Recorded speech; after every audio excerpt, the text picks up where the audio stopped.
네, 오늘은 구원의 시간, 하나님의 역사 속에서 살아가는 그리스도인이라는 제목을 가지고 함께 말씀을 나누고자 합니다.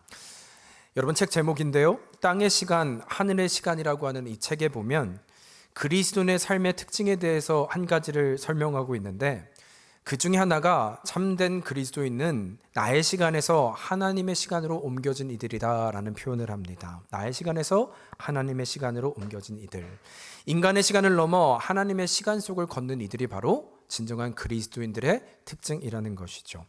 그러면서 이해를 돕기 위해서 좀 예를 드는 것이, 여러분, 우리 일상의 임종이나 아니면 장례 있잖아요. 그때 이 모습이 드러난다는 것입니다.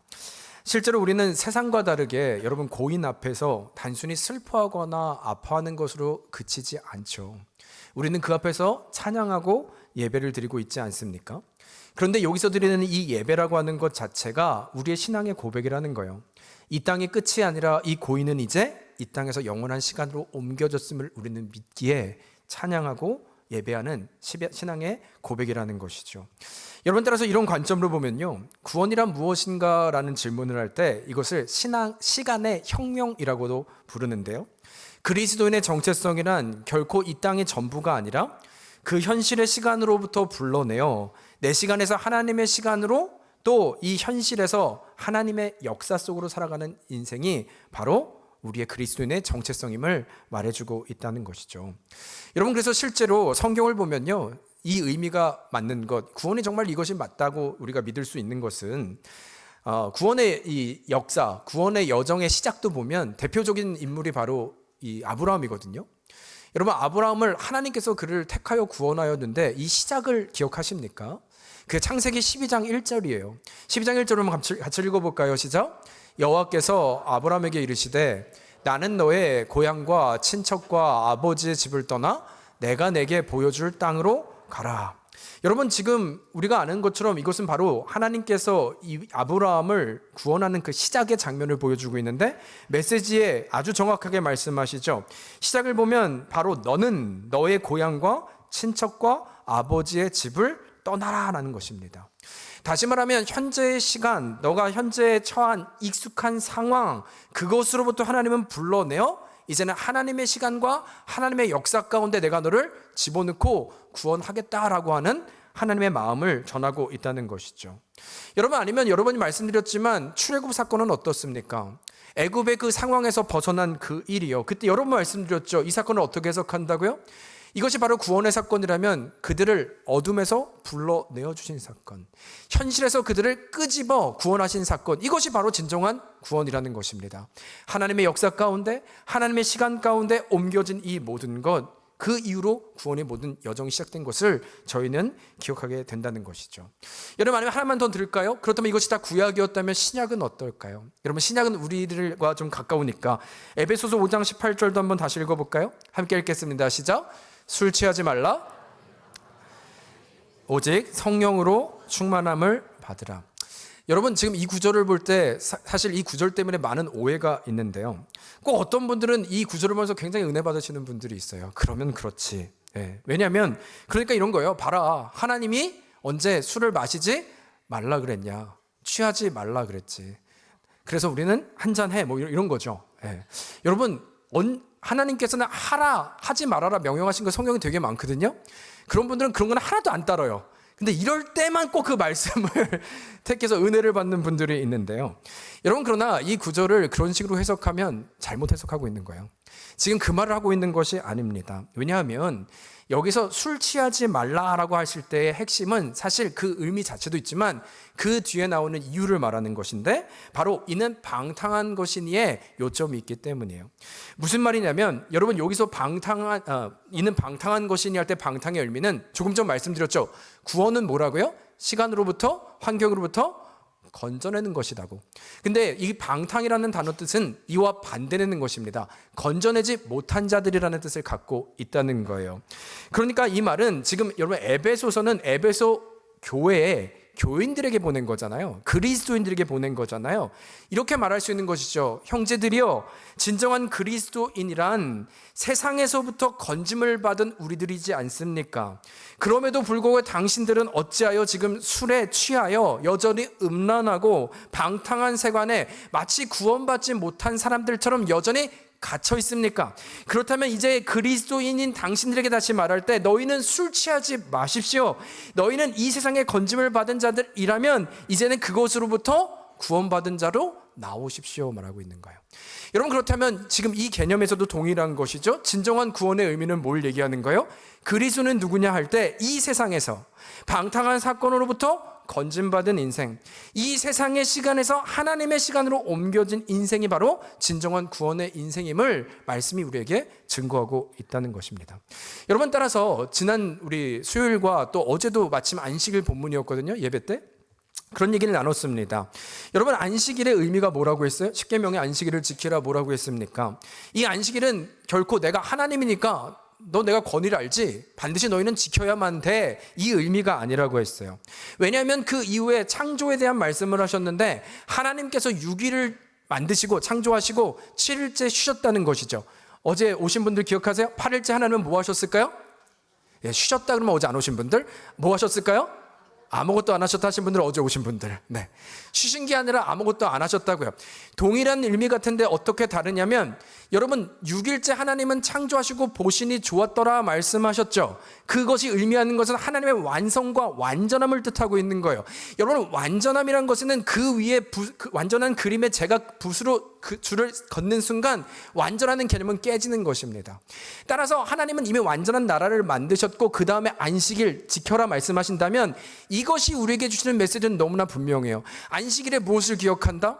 세상을 의지하고 세상의 불안함 또 상황의 환경에 영향을 받는 우리가 아니라 우리의 신앙은 완전하신 하나님을 믿기에 멈춰서는 것이다. 세상은 무언가 분주하고 우리가 끌려가고 그래야 될 것 같은데 우리는 신앙으로 세상에 저항하여 오늘을 살아내고 오늘을 기억하여 하나님을 예배하는 것이 바로 안식일의 메시지임을 우리는 기억해야 된다고 했습니다. 여러분, 따라서 이것이 다 우리가 건져냄, 구별됨 이런 메시지라면 이 시간 우리가 예배를 시작하고 있는 자리에 우리의 고백이 무엇이 되어야 할까라는 질문 앞에 한 가지 우리 좀 기억하며 예배했으면 좋겠습니다. 무엇보다 바라는 것이 있다면 우리가 바로 그 구원받은 그리스도인이지 않습니까? 우리가 그 건짐을 받은 그리스도인이라면 여러분, 우리가 드리는 이 예배는 그래서 구별된 것이고 세상의 시간이 아니라 하나님의 시간 안에서 그 신앙의 고백 앞에서 드려야 되는 예배인 줄 믿습니다. 그것이 바로 이 안식일의 메시지라면 이제는 세상에 저항하고 완전하신 하나님을 알아 그 주님을 향한 마음과 뜻과 모든 것을 드리는 온전한 예배, 살아있는 예배, 아니 신앙 고백의 예배를 드리는 여러분과 제가 되기를 주의 이름으로 축복합니다. 여러분, 우리는 계속해서 사도행전을 보고 있는데요. 특별히 몇 주 전부터 계속 반복된 것은 재판에 대한 내용이에요. 인물이 달라집니다. 벨릭스라는 총독에서 먼저 재판을 받았다면 이제 베스도에 받더니 오늘은 아그리빠라고 하는 이 왕 앞에서 세 번째 재판을 받고 있는 바울을 보게 되는 장면입니다. 여러분, 그러나 이때 좀 한 가지 우리가 기억해야 될 것은 지금 이 바울의 모습이요. 이 바울의 모습, 지금의 모습이야말로 사실은 이 시간으로부터 건짐받은 인생이 어떤 모습일까? 그 시간으로부터 건짐받는 인생이 무엇인지를 보게 하는 장면임을 우리는 기억해야 된다는 것입니다. 실제로 그 근거가 무엇인가라고 할 때 오늘 재판에 저희가 읽진 않았지만 29절에 좀 결론이 나오거든요. 29절을 한번 볼까요? 함께 같이 읽겠습니다. 시작. 바울이 이르되 말이 적으나 많으나 당신뿐만 아니라 오늘 내 말을 듣는 모든 사람도 다 이렇게 결박한 것 외에는 나와 같이 되기를 하나님께 원하나이다 하니라. 여러분, 이것이 왜 어떤 증명이 될 수 있고 왜 그 논증이 될 수 있는 것이냐면 먼저 좀 문자적인 해석을 보자는 거예요. 여러분, 이것을 고백하기에는 굉장한 그 바울에게 용기가 필요합니다. 왜냐하면 지금 이 장면은 재판관 앞에서의 최종 진술과 굉장히 유사한 상황인 것인데요. 이런 상황 가운데 그가 말하는 것 저희가 읽었지만 나는 모든 사람이 다 나와 같이 되기를 원하나이다. 하나님께 원하나이다 이 고백을 하고 있잖아요. 물론 우리가 이 내용을 알고 바울을 알기에 굉장히 멋있는 말처럼 들리지만 여러분 한 걸음만 뒤로 봐서 조금만 객관적으로 이 상황을 한번 보자고요. 그러면 이 말이 어떻게 들릴 수 있냐는 것입니다. 당신들이 나와 같이 원한다고 할 때는 뭔가 부러운 상황이 있어야 이 말이 설득력이 있는 거잖아요. 그러나 지금 이 상황을 우리가 아는 것처럼 다시 한번 되새겨 볼 때는 실제로 지금 바울의 위치는요, 재판장의 위치가 아니라 고소를 당해서 죄인으로 재판을 받고 있는 입장이었을 뿐만 아니고요.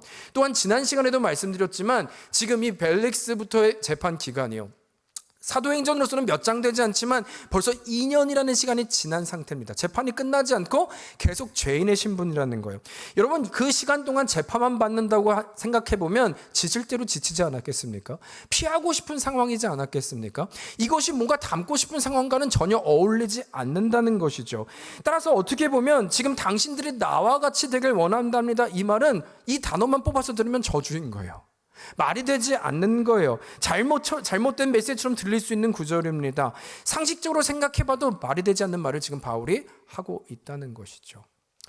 문자적인 해석으로는 이해가 되지 않는다는 겁니다. 아니면 여러분 또 이런 이런 오해를 하실까봐 또 말씀드리면, 혹시 지금 그가 이렇게 담대하게 말할 수 있는 것은 그의 기질 때문이었을까라고 사람들은 생각한다는 것이죠. 이것이 의미하는 것은 그래서 바울이니까 이런 고백이 가능하지, 근데 우리와 성정부터 달라. 그는 기질도 다르고 하나님이 특별히 세우신 거잖아라고 생각할 수 있다는 것입니다. 여러분 그러나 결코 그렇지 않은 것은 우리가 사도행전을 지금 꽤 오랫동안 보았잖아요. 사도행전을 좀 크게 나누면요, 세 부분으로 나눠지거든요. 가장 먼저는 마가다락방 사건 기억하십니까? 마가다락방에 성령이 임한 사건이에요. 그때 120명이 있었습니다. 여러분 그때 성령이 임하자 이들이 어떻게 변했냐면 주님에 대한 헌신과 복음에 대한 이 확신이 주저없는 이들로 변했다는 것이죠. 각 처소로 복음을 전하기 시작했다는 것입니다. 여러분 그 당시에 예수님의 죽으심과 부활하심을 전하는 것은 목숨을 걸어야 되는 일이었음에도 불구하고 이들은 그것을 주저하지 않았다는 것이죠. 아니면 두 번째는요, 그 다음에 베드로와 이 초대교회 사건으로 벌어집니다. 여러분 베드로는 누구였습니까? 예수님의 십자가 사건 앞에서 무서워서 3번이나 부인했던 존재가 바로 베드로였어요. 두려운 겁쟁이, 결코 앞서지 못하는 그러나 우리가 아는 것처럼 성령을 받고 이 복음을 확신하기 시작하자 그는 사람들 앞에서 그 미문에 있는 거린 앞에 내게 가진 것은 은과 금은 내게 없고지만 내 안에 있는 것을 내게 주니 내 안에는 나사렛 예수 그리스도의 이름으로 일어나 걸어라. 예수님의 이름을 담대히 선포하는 인생으로 변했다는 것이죠. 아니면 마지막으로는 바울과 이 사도행전의 뒷부분이요, 바울이나 바나바를 통해서 수많은 교회가 3차 전도여행까지 지금 벌어지고 있는 거잖아요. 수많은 교회가 세워졌을 때 그 위에, 교회 위에 세워졌던 신앙인의 모습들도 기억하십니까? 여러분 그들의 모습 또한 주님에 대한 헌신과 결코 세상의 권력 앞에서 주저하지 않았던 인생으로 변했던 것을 저희가 기억한다는 것이죠. 여러분 따라서 다시 이들의 공통점을 보자는 거예요. 성격의 문제였다고요? 바울이 그 누구보다 강직한 사람이었기 때문이라고요? 아니요, 여러분 그렇지 않아요. 조금 전 말씀드린 것처럼 한번 생각해 보시겠어요? 여러분 베드로와 바울의 기질은 완전히 다릅니다. 베드로는요 감성적인 사람이에요. 그래서 예수님이 베드로에게 접근할 때 보세요. 주님이 부활하신 후에 베드로에게 뭐라고 접근하세요? 3번 묻잖아요. 내가 나를 사랑하느냐? 한 번 물으셨어요? 아니 또 내가 나를 사랑하느냐, 또 내가 나를 그때 바울이 어떻게 됩니까? 베드로가 어떻게 됩니까? 무너져요. 왜냐면 감정적인 사람이거든요. 여러분 그런데 바울은 그렇지 않습니다. 직선적인 사람이었어요. 만약 바울에게 예수님이 나타나서 내가 나를 사랑하느냐 그러면 바울은 뭐 하시는 거예요? 아마 그랬을걸요. 뭐 하시는 거예요? 감성적으로 지금. 여러분 그런데 바울에게 주님이 어떻게 나타나셨어요? 아주 직선적으로 내가 나를 왜 핍박하느냐, 아주 직선적으로 꽂죠. 베드로에게 만약 그랬으면 베드로는 막 상처투성일 거예요. 여러분 기질이 완전히 달랐습니다. 이건 기질에 대한 문제가 아니었다는 거예요. 그럼 무엇인가? 이들의 공통점은 단 한 가지였다는 것입니다. 결코 캐릭터의 문제가 아니라 이들의 모습이야말로 바로 이 세상의 시간이 아닌 이 세상으로부터 건짐을 받은 자의 모습, 바로 이 세상에 감당하지 못하는 자들의 모습이었기에 이런 현상과 이 고백이 가능했다라는 것이죠. 여러분 그래서 24절을 보면 굉장히 재밌는 고백이 있는데, 바울이 이 예수님의 죽으심과 부활하심을 간증하고 그에게 있었던 일을 나누자 그곳에 있었던 베스도가 소리질러 이르되 이렇게 얘기해요. 바울아 내가 미쳤도다. 바울아 내가 미쳤도다. 여러분 이것이 의미한 참 재밌는데, 이것이야말로 바울이 어떤 존재인지를 말하고 있는 거잖아요. 이 세상에 상식적으로 이 세상에 속한 자이면 이런 말을 할 수 없는데 지금 그는 이 세상 얘기를 하고 있지 않는 거예요. 미친 것이죠. 어쩌면 그 세상의 사람의 입을 통하여 정말 하나님의 시간 안에 사는 사람임을 증명하고 있는 것. 여러분, 성경은 너무나 놀랍습니다. 그의 포함되어 있는, 그게 속해 있는 세상이 어딘지를 성경이 증명하고 있다는 것이죠. 여러분, 그런 의미로 오늘 좀 결론이기도 한데요, 우리가 이 시간 다시 한번 좀 고백할 때 우리도 그리스도인이라면, 바라기는 우리 안에서도 하나님의 통치를 믿는 우리들이라면, 바라기는 여러분, 우리도 그 하나님의 시간에 머물러 세상에 감당하지 못하는 그 자리로 나아가는 여러분과 제가 되기를 주의 이름으로 축복합니다. 여러분, 그러면 이제 이런 배경 가운데 오늘 좀 두 가지 메시지를 나누고 싶은데요, 첫 번째 질문은 이것입니다.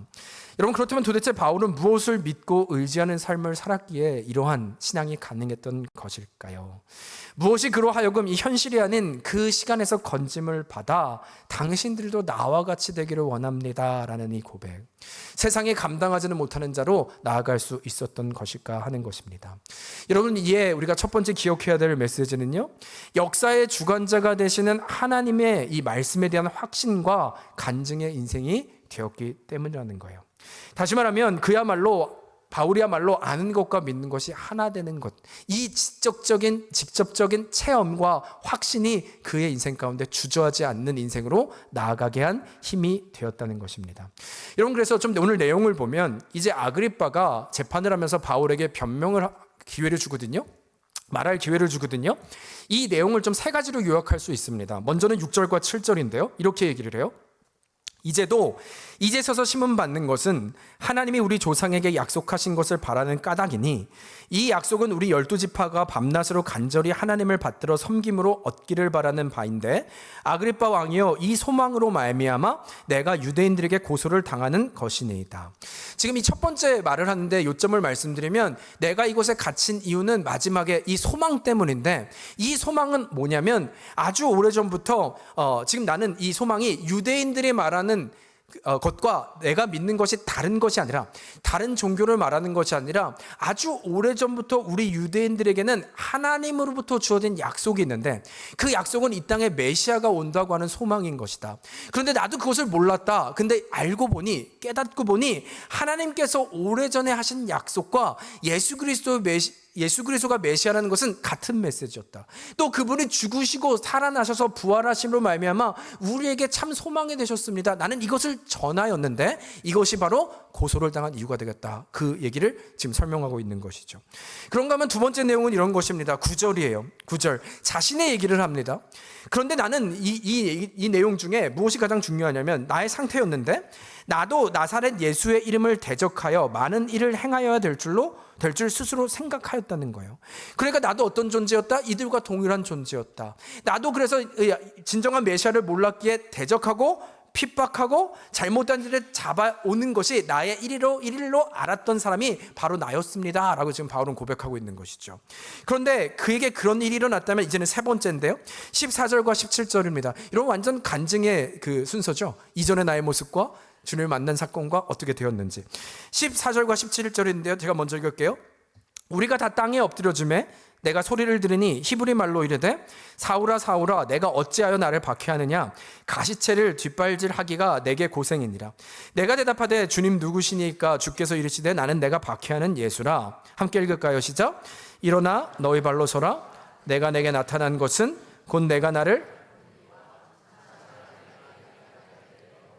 종과 증인을 삼으려 함이니 이스라엘과 이방인들에게서 내가 너를 구원하여 그들에게 보내어. 여러분, 지금 다시 말하면 바울의 고백이었죠. 나는 그렇게 그토록 핍박하고 박해했던 자인데, 이 말이 의미하는 것은 어떻게 보면 상식적으로 그야말로 하나님이 제일 용납해서는 안 된 존재가 누구냐라고 할 때 자신이었다는 얘기를 하는 거예요. 구원을 받을 수 없다고 한다면 내가 1순위가 되는 것이고 나야말로 용납받을 수 없는 죄인임을 스스로 알고 있었다는 것이죠. 그런데 이에 두 가지를 지금 이 고백 가운데 하는데, 첫 번째는 먼저 그런에도 불구하고 우리 주님은 나를 먼저 찾아와 주셨다는 것입니다. 그러면서 얘기하는 것이, 사울아 사울아 내가 나를 왜 박해하느냐 하시고, 그 다음에 구절이 참 의미가 있는데, 그러면서 네 죄를 내가 알렸다라고 말씀하신 것이 아니죠. 내가 그러고도 살기를 원하느냐라고 말씀하신 것이 아니래, 여러분 이 사도행전에 보면 바울이 세 번의 간증을 하거든요. 근데 그 앞에 두 번의 간증과는 다르게 지금 이 26장에는 한 문장이 더 써 있어요. 그게 뭐냐면 우리가 보는 것처럼 가시채를 뒷발질하기가 내게 고생이다 라는 말씀을 주십니다. 여러분, 이게 지금 어떤 의미냐면요, 마치 농부가 이 소를 다루기 위해서 사용하는 뾰족한 막대기가 있는데 이 막대기 앞에 뾰족한 가시를 거기다가 꽂아 놓는 거예요. 그러니까 맞으면 아프겠죠. 그래서 소를 다루고자 하는 그런 도구로 사용한 것입니다. 쉽게 말하면 가시가 달린 채찍을 좀 연상하시면 어떨까 하는 거예요. 그런데 문제는 뭐냐면 소가 채찍질할 때 농부의 인도를 따르지 않고 뒷발질하는 경우가 있다는 것이죠. 그럼 어떤 결과가 될까요? 내가 가시채를 들고 있는데 걔가 뒷발질하니까 오히려 내가 들고 있던 가시채에 의해서 내가 찔리게 되는, 고통을 당하게 되는, 바로 그 얘기를 우리 주님께서 바울에게 하고 있다는 거예요. 여러분, 따라서 지금 이 말씀에 의미하는 것은 예수님께서 바울을 향해 정죄의 말씀을 하시는 것이 아니라 너의 수고와 너의 열심, 그 열심이 너가 얼마나 강하고 너가 그 노력이 얼마나 됐는지 나는 안다. 근데 그로 인해 얼마나 많이 아팠냐, 그 가시채가 너에게 쏘여질 때 너는 얼마나 고생을 했느냐. 여러분, 오히려 이 바울을 위로하고 격려하고 안타까워하는 우리 주님의 마음이 있었다는 것이죠. 여러분, 그런가 하면 두 번째는요, 그런 괴수 중에 괴수였던 바울에게 주님께서 또 한 가지 메시지를 주는데, 이제는 일어나 너의 발로 서라 라고 하시면서 내가 너로 이스라엘과 이방인에 보내어 너를 통해 내가 일하시겠다고 하는 주님의 부르심을 지금 받고 있는 장면이라는 거예요. 여러분, 한번 생각해 보세요. 바울이라면 부르심을 받을 수 없는 존재죠. 그렇다면 이것은 무엇을 의미하는 것일까? 여러분, 결국 바울이 지금 결단하고 이 힘을 가지고 나아갈 수 있던 근거는, 첫 번째 제가 말씀드린 것처럼 하나님을 바로 알고 있지 않았어요. 잘 몰랐어요. 그래서 박해하고 있었던 접니다. 그럼에도 우리 주님은 나를 찾아와 주셔서 나를 위로해 주시고 격려해 주셨다는 것, 얼마나 아팠느냐 말씀하시는 그 주님, 또 그것이 믿어지기 시작할 때 달라지기 시작했다는 것이고, 또 한 가지, 나로 인해서는 그 이방인 부르심 맞지 않다는 거예요. 여러분, 그러나 이때 한번 생각해 보세요. 그렇다면 주님께서 바울에게 말씀하신 것은 너가 성적이 좋았기 때문에 이 길을 보냈다는 얘기입니까? 아니죠. 성적으로는 빵점이에요. 꼴찌를 얘기하고 있는 것입니다. 아니면 자격이 돼서 내가 보내겠다는 것입니까? 그것도 아니죠. 너가 박해하고 핍박했다면 가장 자격이 되지 않는 존재가 바울이잖아요. 그러면 주님께서 내가 너로 이스라엘과 이방인을 보내어 그들로 죽게 돌아오겠다 하신 말씀은 어떤 말씀입니까? 단 한 가지예요. 하나님은 이제는 너가 아니라 내가 이 일을 이루실 것이고, 내가 너를 통하여 모든 완성을 이루시는 하나님임을 너는 보게 될 것임을 말씀하고 있다는 것입니다. 다시 말하면 바울에게 이 다시 일어나 확신을 가지고 주저없이 나갈 수 있었던 것은 그가 힘을 내었고 그가 예수님을 만났던 감성적으로 내가 주님을 뜨겁게 만났어요, 좋아서 흥분해서 내가 가는 길이 아니라, 나로서는 자격이 없고 힘도 없고 아무것도 모르는데 그럼에도 불구하고 하나님이, 이 말씀이 하나님이 나를 찾아오셔서 하나님이 약속하실 때 너가 아니라 내가 이 일을 이루신다고 말씀하셨기에 그것이 믿어지는 순간 하나님을 의지하고 다시 일어나 나아가는 힘이 될 수 있었다는 것입니다. 이 음성이 이제는 하나의 지식이 아니라 나의 실체가 되고 만남과 모든 것이 되기 시작할 때 그는 바로 주저함 없는, 너희들도 나와 같이 되기를 원하나이다의 고백이 될 수 있었다는 것이죠. 여러분, 제가 이 말씀을 읽으면서 이것이 우리에게 너무나 잘 알려진 말씀이지만 좀 어떻게 하면 우리에게 더 의미를 가져다 줄까 좀 고민을 하다가 요한복음 1장을 보게 됐는데요. 오늘 지금 요한복음 1장을 제가 조금 더 설명을 드릴게요. 이것이 우리에게 주는 은혜가 또 의미가 너무나 크기 때문인데요. 요한복음 1장 1절은 이렇게 시작합니다. 우리에게 잘 알려진 말씀이죠. 한번 같이 읽을까요? 시작. 태초에 말씀이 계시니라. 이 말씀이 하나님과 함께 계셨으니 이 말씀은 곧 하나님이시라. 여러분, 질문할게요. 태초에 말씀이 계시니라 라고 하셨어요. 여기서 말씀은 누구를 가리키는 걸까요? 예수 그리스도를 가리키는 것이죠. 아멘. 네, 여러분 너무 잘하셨어요. 그렇다면 두 번째 질문인데요.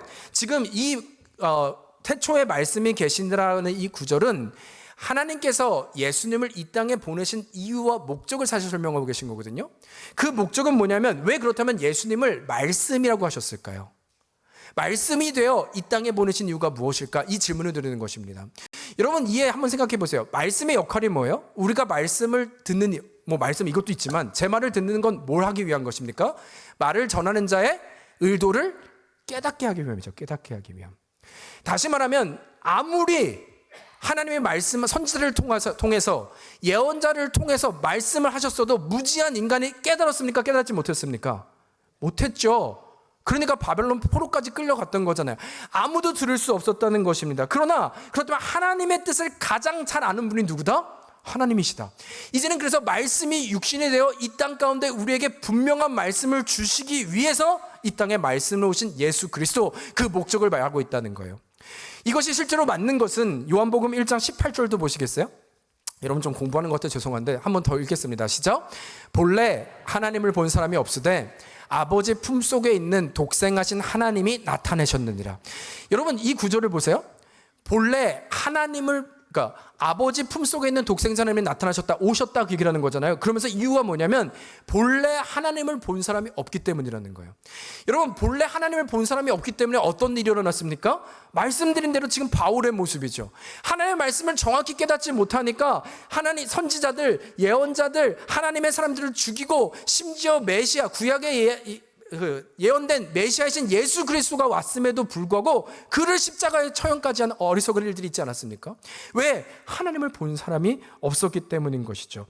여러분 그러나 그러하게 이 말씀이 육신이 되어 하나님께서 이 땅에 보내신 것, 또 우리에게 말씀으로 우리에게 전해지는 이것이 은혜인 이유는, 이것이 목적하는 것은 이런 혼란의 시대에서, 이 혼란한 메시지 앞에서 이제는 더 이상 모호하지 않고 오해가 없도록 하기 위하여 우리에게 또 확신을 주시기 위해서 말씀으로 이 땅에 오신 예수 그리스도이심을 우리는 기억해야 한다는 것입니다. 여러분 또한 이것이 여러분과 저에게 주고 있는 메시지는, 그렇다면 여러분 우리의 신앙의 힘은 어디에 있을까라는 거예요. 우리의 신앙의 힘은 여러분 어떤 주를 만난 뜨거움입니까? 아니요, 그것이 아니에요. 지금 분명히 말씀하셨잖아요. 말씀이 육신이 되어 이 땅에 오신 이유는 우리가 깨닫지 못하기 때문이라면, 이제 오신 이유는 우리로 깨달아 그것이 진리임을 알고 우리로 살아내어 이 땅 가운데 세상에 감당하지 못하는 자로 나아가기 위함인 줄 믿습니다. 네, 이거 아멘 해야 되는데 믿습니다. 아멘. 그렇다면 우리의 신앙의 힘은 감정에 요동하는 것이 아니라 진리요 생명이신 하나님의 말씀을 붙잡고 오늘을 살아내는 것에 있다는 거예요. 세상에 끌려가는 인생이 아니라, 내가 안식일을 얘기했죠. 내가 이 주일을 할 때 내 마음이 흔들릴 때 세상에 영향을 받는 자가 아니라, 그럼에도 말씀하신 진리의 하나님의 나와 함께 하심을 믿기에 세상에 저항하여 예배를 드리고 나아가는 그 힘, 그 신앙의 힘, 이것을 바로 그리스도인이라고, 이것을 붙들고 나아갈 때 우리는 승리할 수 있음을 말씀하고 있다는 것입니다. 여러분 그래서 한번 생각해 보세요. 저는 이 사도행전을 마치면서 이런 질문을 하게 돼요.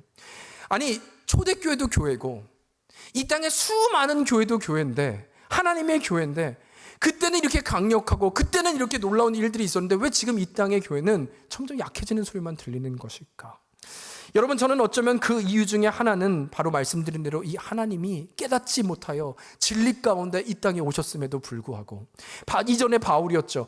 하나님을 알지 못하니까 이상한 소리만 하고 박해하고 핍박했잖아요. 그게 우리의 모습일 수 있다는 것이죠. 이 땅 가운데 교회에도 주의 말씀 진리가 우리에게 전파되었고 진리가 우리에게 믿어지도록 주님의 말씀하셨음에도 불구하고 더 이상 교회는 이 진리를 붙잡고 살아내려고 하는 사람들이 보이지 않기 때문은 아닌가라는 질문을 드리고 있는 거예요. 여러분 그래서 이번 주에 어떤 책을 읽었는데 누군가 이런 말씀을 하시더라고요. 여러분 성경에서 말하는 우리의 정체성을 말할 때 우리는 빛이라고 얘기하잖아요. 그렇죠? 빛이다. 여러분 빛은요 자리가 있어요. 빛이 있어야 될 자리가 있어요. 빛은 어디에 있어야 됩니까? 빛은 켜져 있어야 빛인 것이고, 빛은 어둠을 밝히기 위해서 존재하는 것이 빛의 역할이라는 것입니다. 그렇다면 우리 신자의 자리는 뭐라는 거예요? 빛을 밝히고 빛으로 살아가는 것에 있음을 말하고 있다는 것이죠. 그런데 그 전제 가운데 질문을 하는데 이런 질문을 해요. 여러분 왜 큰 교회가 더 커지는 줄 아십니까? 라고 거기 써 있더라고요. 여러분 제가 지금 말씀드리는 건 큰 교회를 폄하하는 게 아니에요. 비하하는 게 아니에요. 이 논리 가운데 질문하는 것인데, 왜 큰 교회는 더 커지는 것일까? 여러분 근데 그 이유를 들어보면 이런 얘기를 합니다. 이것은 어떤 영적인 부흥이 아니라, 물론 훌륭한 교회가 많죠. 근데 그런 뉘앙스가 아니고요. 이것은 어떤 영적인 부흥이 원인이 아니라 사람들은 숨어 지내기에 좋은 큰 교회를 선호하기 때문이다라는 거예요. 여러분 빛은 빛을 드러내야 되는데 이제는 신자가 신자라는 말을 하는 걸 꺼려하는 거예요. 숨어 지내고 싶은 거예요. 그냥 하나의 종교 행위를 하고 싶은 것이죠. 다른 말로 하면 그리스도임에도 불구하고 현실에서 건짐을 받아 우리는 다른 하나님의 역사 가운데 살아가는 존재임에도 불구하고 그저 오늘 내가 편하고 빛 역할을 감당해도 되지 않는 숨어 지내도 되는 종교 생활을 하기에 편하기에 그 교회를 선호한다는 것입니다. 여러분, 그러나 다시 한번 기억하자고요. 신앙의 힘이 뭐라고요? 신앙의 힘은 내가 아니라 주께서 말씀하신 진리를 믿는 것이고, 주께서 말씀하신 그 진리를 믿기에 진리로 살아내는 것에 있는 줄 믿습니다. 여러분, 그것이 우리는 지켜져야 되는 거예요. 그것이 바로 그리스도인이에요. 그래서 주는 그리스도시요 살아계신 하나님을 알기에 빛으로 오늘을 살아가는 것이라면, 여러분, 바라기는 그 고백이 우리에게 믿어져 우리는 숨어 지내는 인생이 아니라 빛으로, 신자의 이름으로, 성도의 능력으로, 자녀의 권세로 나아가는 여러분과 제가 되기를 주의 이름으로 축원합니다. 여러분, 그런데요, 여기가 끝이 아니에요. 하나님의 놀라운 말씀, 예수님의 놀라운 말씀은 우리에게 너무 이 능력인데요, 바울이 아마 이 구절을 믿어 나아갈 수 있지 않았을까 하는데, 요한복음 17장 18절에 보면 예수님이 여러분과 저에게 하신 말씀이 있어요. 우리에게 주신 약속의 말씀이 있어요. 같이 읽을까요? 시작. 내가 하나님의 말씀을 그들에게 주었사오매 세상이 그들을 미워하였사오니 이는 내가 세상에 속하지 아니함 같이 그들도 세상에 속하지 아니함이라 이남이니라. 아멘. 여러분, 먼저는 밑에 구절 보세요. 이게 우리는 하나님, 세상의 시간이 아니라 하나님의 건져내어 하나님의 시간에 머무는 존재라고 말씀드렸죠. 근데 이게 제 말이 아니라 예수님의 말이잖아요. 뭐라고요? 내가 세상에 속하지 아니함 같이 그들도 어디에? 세상에 속하지 않았다. 예수님이 우리 가운데 정확하게 우리가 있어야 되는 곳을 말씀해 주는 거예요. 그러나 두 번째, 여러분, 이것이 놀라운 것인데, 다시 시작을 보면 여러분, 하나님께서 이 세상을 뭘로 창조하셨어요? 하나님의 말씀으로. 빛이 있으라 하니까 빛이 있었죠. 이 말씀엔 권능과 권위가 있다는 거예요. 그런데 놀라운 것은 이 말씀을 누구에게 주셨다고 말하냐면, 시작할 때 내가 아버지의 말씀을 누구에게? 내가 아니고 그들 하고 싶겠죠. 나에게, 여러분에게, 너희에게, 그들에게 주었다 말씀하고 있는 것입니다. 여러분, 이 말씀은 무엇입니까? 조금 전 말한 거예요. 자격이 있어서 바울이 저 이스라엘과 이방인을 전도하는 것이 아니라 그랬잖아요. 성적이 좋아서 아니라 그랬잖아요. 그런데 그가 나아갈 수 있었던 유일한 힘은, 근거는 내가 아니라 내 안에 하나님의 말씀이 들어와 하나님의 말씀이 권능이 되어 그분이 일하시겠다는 것이 믿어지는 순간, 아, 내가 아니구나, 하나님이 이루시겠구나, 하나님이 완성하시겠구나, 내 안에 그 말씀을 주셔서 빛이 있으라 하면 빛이 있었던 그 권능과 역사가 나에게서 하나님의 이름을 통해 이루어짐을 믿기 시작할 때, 그는 주저함이 없는 인생으로 나아갈 수 있게 되는 것이죠. 결국 내가 빛이 되어 살아가는 인생, 그것을 믿는 순간 됐다는 것입니다. 여러분, 바울의 고백이요, 하나님이 나로 이렇게 이룬다 하시니 이제는 저들에게 말하는 것입니다. 모든 사람도 내가 결박한 것 외에는 나와 같이 되기를 원하노라. 그 빛의 인생 살기를 원하노라. 세상에 감당하지 못하는 자로 살기를 원하노라. 세상과 어둠의 권세와 사망을 이기는 진정한 승리의 그리스도인으로 나아가길 원하노라. 이 고백이 조금도 주저함 없이 나아갈 수 있었다는 것입니다. 여러분, 하나님의 말씀은 살아서 운동력 있는 줄 믿습니다. 그리스도인이라는 이 진리를 믿고 믿는 것뿐만 아니라 아는 것과 믿는 것이 하나가 되어 장성한 분량에 이르는 승리하는 권속인 줄 믿는다면, 여러분과 제가 그 실력과 배경과 상관없이 하나님의 일하심을 믿기에 우리는 그 믿음 앞에서 오늘을 살아내는 여러분과 제가 되기를 주의 이름으로 축복합니다. 여러분, 그런가 하면 이제 좀 마지막인데요, 그렇다면 계속 제가 29절을 읽었으니까 이 바울의 마지막 말, 오늘 내 말을 듣는 모든 사람도 나와 같이 되기를 원하나이다. 이 말씀의 의미와 의도와 또 어떤 마음으로 이것을 전하고자 했을까 하는 것입니다. 여러분, 짧게 두 가지를 기억했으면 좋겠는데요, 먼저 좀 고린도후서 4장 7절을 볼까요? 이것을 믿는 자의 우리의 고백인데요, 같이 읽겠습니다. 시작. 우리가 이 보배를 질그릇에 가졌으니 이는 심히 큰 능력이 하나님께 있고 우리에게 있지 아니함을 알게 하려 함이라. 여러분, 보배는 뭐예요? 우리 말씀, 복음, 하나님의 이 진리를 아는 자들이죠. 근데 이 귀한 거잖아요, 보배는. 그걸 어디에 가졌대요? 질그릇이요. 여러분, 그 유진 피러스라는 목사님이 메시지 성경에 보면 이 질그릇을 일상이라는 단어로 번역했거든요. 그러면 보배를 어디에 두었다는 거예요? 일상에 두었다는 거예요. 여러분, 우리는 자꾸 오해할 때가 있다는 겁니다. 지금 이 바울의 상황이요, 그가 나와 같이 되기를 원하나이다. 여러분, 그 다음 장면은 어떻게 됐을까요? 어떤 변화가 있었을까요?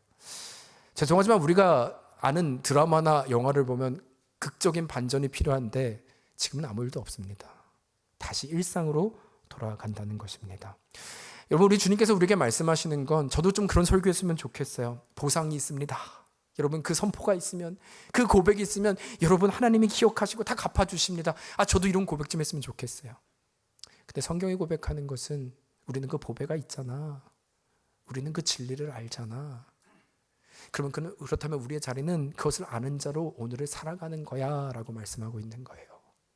보상이 없어도, 보이지 않아도 이 보배를 알기에, 이 마음을 알기에 오늘을 살아내는 것이 바로 우리의 자리임을 하나님은 우리에게 말씀하고 있다는 것입니다. 그러나 동시에 우리가 또 한 가지 기억해야 될 거예요. 여러분, 무엇을 기억해야 되냐면, 바울은 그렇다면 왜 나와 같이 되기를 원할까? 이 질문을 하는 것일까? 여러분, 우리의 주변을 보면요, 여전히 바울은 오히려 갇힌 자인데 그는 갇힌 자로 살지 않았거든요. 그러나 이 세상을 보면 여전히 이 세상에 포로된 자, 갇힌 자. 이번 주 누가복음 새벽에 본문을 보니까요, 세리가 등장을 해요. 그렇죠? 여러분, 그는 돈이 많았습니다. 그러나 주변에 사람이 없었습니다. 예수님이 오라자 모든 것을 버리고 갔습니다. 이건 뭘 의미하는 걸까요? 여러분, 진짜를 만난 것이죠. 갇힌 것에서 풀려낸 것이죠. 드디어 그 현실의 시간에서 하나님의 시간으로 옮겨진 것이죠. 이 땅에 그런 사람 여러분 아십니까?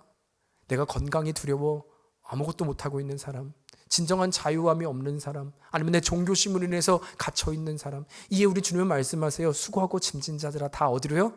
내게로 오라, 내게로 오라. 여러분, 바울은 저는 그 영혼을 봤다고 생각합니다. 안타까움이요. 아니면 우리 교회는 어떨까요? 예배를 드리지만 우리 끊임없이 갇혀있는 인생을 있지 않습니까? 이 소망을 모르는, 회복을 모르는 그런 안타까운 영혼들이 보이지는 않으십니까? 이때 우리는 나는 예배를 드려서는 끝났다의 인생이 아니라 여러분, 바울의 마음이 되기를 원해요. 안타까움이요, 하나님의 마음이요, 긍휼의 마음이요. 그 마음이 있다면 여러분, 그것이 아닙니다. 여러분이 비록 이 자리에 있지만 끝이 아닌 것은 하나님의 말씀은, 하나님은 우리를 그 시간에서 건져내어 주의 자녀 되기를 원하십니까? 당신도 나와 같이 되기를 원합니다.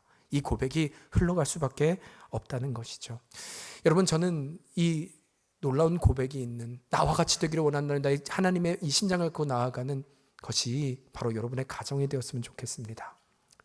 여러분의 직장이 되었으면 좋겠습니다. 아니, 이 자리에 있는 우리 공동체의 능력이 되었으면 좋겠습니다. 우리가 이것을 구할 때 여러분, 사도행전 그 말씀대로 하나님이 이루어 가셔서 지금 바울의 고백 때문에 여러분과 제가 있는 거잖아요. 나와 같이 되기를 원합니다. 그는 우리를 못 봤지만 그 고백 하나 때문에 여러분과 제가 있게 된다면, 여러분, 나와 같이 되기를 원하나이다. 우리가 여기 계신 분들이 선포하기 시작할 때 어떤 일이 일어날까요? 한번 저기 계신 분들하고 인사할까요? 나와 같이 되기를 원하나이다. 네. 여러분, 창피한 게 그거 말고, 나 창피한 거 말고, 네, 그거 말고, 이 자유함, 지금 이 웃음이요, 이 소망이요, 이 예수님 때문에 우리가 살아가는 이것이요. 여러분, 이게 공동체인 줄 믿습니다. 교회는 그래야 되는 것입니다. 하나님의 교회는 그것으로 회복됐습니다. 여러분, 두 가지를 기억합시다. 어떻게 한다고요? 우리는 시간으로부터 건짐받은 자이다.